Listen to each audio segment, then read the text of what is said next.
Labyan po ang aking menu for today. Yan. Fishy. Ayan po, 3 kilo siya. Pero pinahati lang ni tatay. Kalahati lang daw ang aking iluto. Ayan.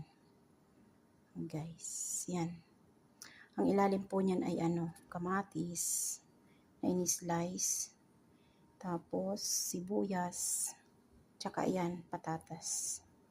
Potato. Tapos ang isda naman po ay minarinate. Nagano ako ng lemon. Tapos magdunis, kamatis, sibuyas. I-blend ko. Then, nilagyan siya ng baharat, kamon. Yun ang kanila kasing dito. Mga ingredients. Tapos mayroon yun siya